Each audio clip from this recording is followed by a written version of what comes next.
இசிகே வேட்பாளர்கள் அறிவிப்பு. சிதம்பரத்தில் திருமாவளவன், விழுப்புரத்தில் ரவிக்குமார் மீண்டும் போட்டி.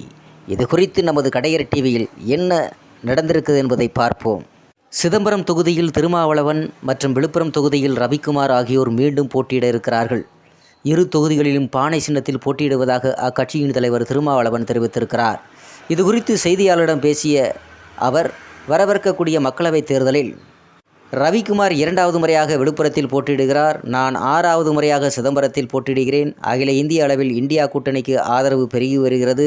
குறிப்பாக ராகுல் காந்தி மேற்கொண்ட இரண்டு கட்ட பயணம் இந்திய நாட்டை பாசிச கட்சிகளிடமிருந்து, பாசிச சக்திகளிடமிருந்து காப்பாற்றுவதற்கான பயணம்.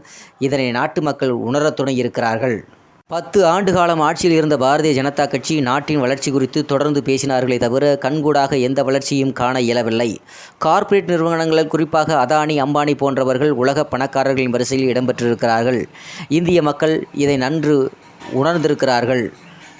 நன்றாக உணர்ந்து வைத்திருக்கிறார்கள். எல்லா துறைகளிலும் மிக பலவீனமாகியிருக்கிறது. பொருளாதாரம் கடுமையாக வீழ்ச்சியடைந்திருக்கிறது. உலக சந்தையில் இந்தியாவின் ரூபாயின் மதிப்பு மிக கேவலமான முறையில் வீழ்ந்து கிடக்கிறது. விலைவாசி உயர்வு, வேலைவாய்ப்பின்மை, பெட்ரோல் டீசல் விலை உயர்வு, சமையல் எரிவாயு விலை உயர்வு, விவசாயிகளின் வஞ்சிக்கப்பட்ட நிலை, தொழிலாளர்கள் வஞ்சிக்கப்பட்ட நிலை, ஜிஎஸ்டி வரி விதிப்பால் சிறு குறு தொழில்கள் நலிவடைந்திருக்கிறது. ஆனால் அதானி, அம்பானி வளர்ச்சியடைந்திருக்கிறார்கள். சாதிய மதவாத அரசியலை நாளுக்கு நாள் தீவிரப்படுத்துகிறார்கள்.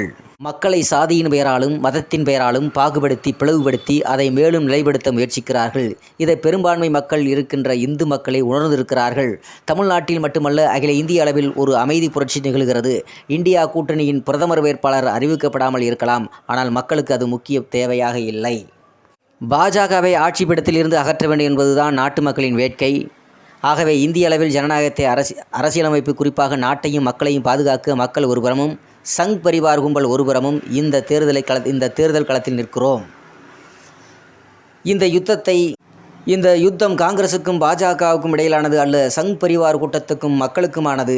ஆனால் பாஜக தில்லுமுள்ளு செய்து ஆட்சியை கைப்பற்ற முயற்சிக்கிறார்கள் என்பது மக்களால் உணரப்படுகிறது. மக்கள் 100% வாக்களிக்க வேண்டும். தமிழகத்தின் பாஜக 2வது மிகப்பெரிய சக்தியாக வர வேண்டும் என பல சதி முயற்சிகள் மேற்கொண்டு வருகிறது. தமிழ்நாட்டில் காலூன்ற இருக்கும் வட இந்திய மாநிலங்களில் இருப்பதை போன்று வெறுப்பு அரசியலை விதைத்து மக்களை பிளவுபடுத்தும் முயற்சி மேற்கொண்டு வருகிறார்கள். பெரியார், வள்ளுவர் சிலைகளை சேதப்படுத்த முயற்சிக்கிறார்கள். வள்ளலாரை சாயம் பூசி தங்களுக்கான தலைவர் என்று உயர்த்தி பிடிக்கிறார்கள். இவையெல்லாம் அறியாமையில் செய்கின்ற ஒன்றல்ல, திட்டமிட்டு செய்கின்ற முயற்சி.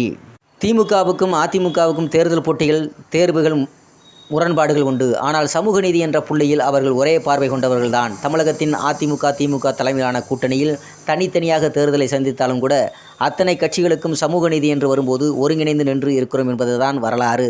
ஆனால் பாரதிய ஜனதா, சங் பரிவார அமைப்புகள் தமிழ்நாட்டுக்குள்ளே வெறுப்பு அரசியலை நாளுக்கு நாள் தீவிரப்படுத்தி வருகிறது. இது ஆபத்தானது. அதற்கு ஒருபோதும் இடம் கொடுக்கக்கூடாது. இதையெல்லாம் கருத்தில் கொண்டுதான் தமிழக மக்கள் செயல்பட வேண்டும். இந்தியா கூட்டணி கட்சிகளுக்கு அவரவர் சின்னங்களில் வாக்களிக்க வேண்டும்.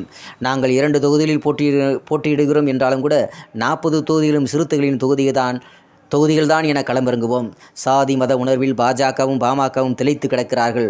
ஒரே கூட்டணியாக இருந்தவர்கள் பாமக, பாஜக, அதிமுகவினர் சிதறி போனார்கள். அதில் அதிமுக மற்றும் பாமக மட்டுமே வாக்கு வங்கிகள் உள்ள கட்சி. பாமக 1, பாஜக 0, இரண்டும் சேர்ந்தால் மதிப்பு ஒன்றுதான். திமுக தான் இங்கே வலுவாகவும் கூட்டணி கட்சியாகவும் இருக்கிறது என்றார். இசிகே